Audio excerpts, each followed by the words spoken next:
نحمدہ ونصلی علی رسول الکریم اما بعد فاعوذ باللہ من الشیطان الرجیم بسم اللہ الرحمن الرحیم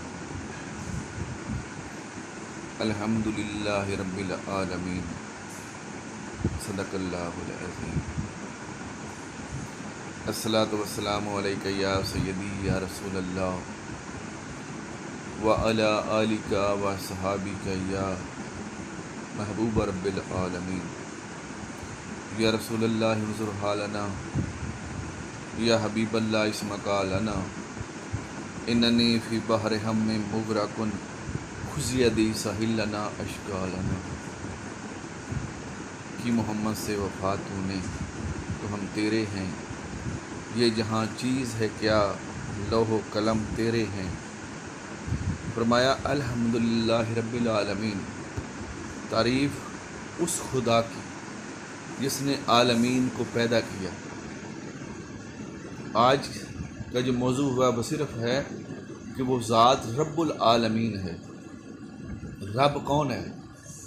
رب ہے پالنے والا، اور جو اللہ تعالیٰ کی ذات ہے وہ پالتی ہے۔ اس نے بچے کا ماں کے پیٹ سے لے کر جوان ہونے تک، بڑھاپے تک اس کا احساس کیا، اس کا خیال کیا، یعنی پالنے والے کو رب کہتے ہیں۔ وہ کیسا رب ہے؟ میں ایک واقعہ بتاتا ہوں۔ شداد جس نے خدائی کا دعویٰ کیا تھا، وہ کہتا تھا میں بھی خدا ہوں۔ تو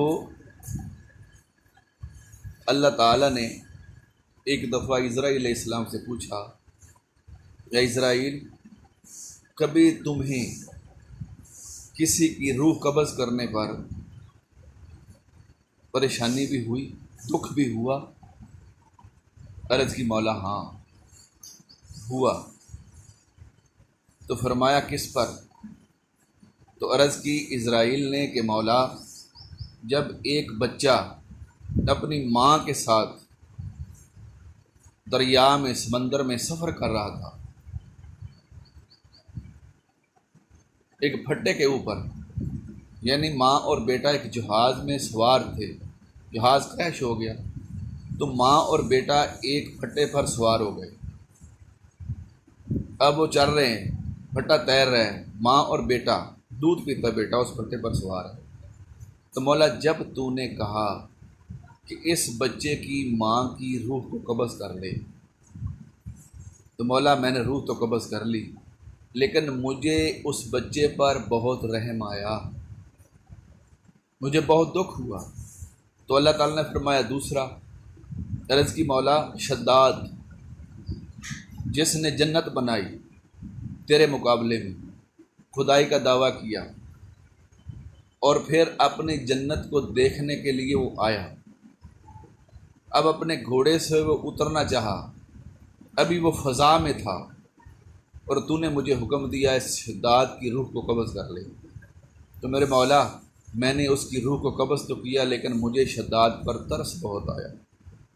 تو اللہ تعالیٰ نے فرمایا اسرائیل، تمہیں ایک ہی بندے پر پھر 2 دفعہ ترس آیا۔ عرض کی مولا وہ کیسے؟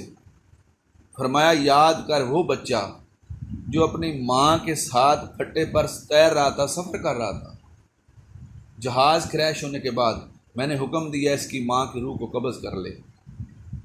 تو نے کہا تھا کہ مولا مجھے اس بچے پر ترس آیا۔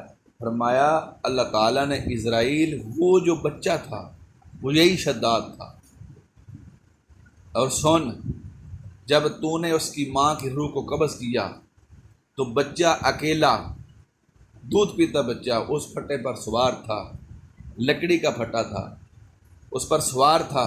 میں نے 6 دن اور 6 راتیں اس کی ماں بن کر اس کو پالا، اس کی انگلی سے دودھ کا چشمہ جاری کیا۔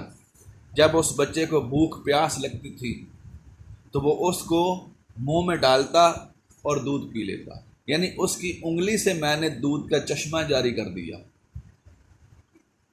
اور 6 راتیں 6 دن میں نے ماں بن کر اس کی حفاظت کی، اسے جو سمندر کے پانی کے خطرناک جانور تھے ان سے محفوظ کیا، پھر اس کو میں نے کنارے پر لگایا، پھر اس وقت سے لے کر اس کو پالا، پھر اس نے میرے ساتھ مقابلہ کیا، خدا ہونے کا دعویٰ کیا۔ اب میں ادھر ایک سوال کرتا ہوں، کیا اللہ کو پتہ نہیں تھا کہ یہ بچہ بڑا ہو کر شداد بنے گا، خدائی کا دعویٰ کرے گا، میرے ساتھ مقابلہ کرے گا؟ اس کے باوجود اللہ تعالیٰ نے اس کی پرورش کی، کیوں؟ وہ رب ہے۔ جب وہ شداد جیسے کو جو خدائی کا دعویٰ کرتا ہے رزق پہنچا سکتا ہے، حفاظت کر سکتا ہے، تو ہم بھی تو اسی کی مخلوق ہیں۔ یعنی وہ رب ہے پالتا، اس کا کام ہے پالنا۔ وہ یہ نہیں دیکھتا کہ یہ کافر ہے یہ مسلمان ہے، چونکہ اس نے پیدا کیا ہے، اس لیے اس نے انسان کی خوراک کا بندوبست کرنا ہے، رزق دینا ہے۔ وہ اللہ تعالیٰ کی ذات رزق عطا کرتی ہے۔ اس نے کتنا خیال کیا اپنے بندوں کا؟ رب العالمین یعنی عالمین کا رب ہے، عالمین کو پالتا ہے۔ پھر عالمین کیا ہے؟ یہ ایک دنیا نہیں ہے جو ہمارے سامنے ہے، کہ اللہ تعالیٰ کی جسٹ ایک ہی دنیا نہیں، پتہ نہیں اس کی کروڑوں دنیا ہیں، ان ستاروں سے آگے جہاں اور بھی ہیں۔ یعنی اللہ تعالیٰ نے کتنی کائناتیں پیدا کی ہیں یہ اللہ تعالیٰ کی ذات جانتی ہے۔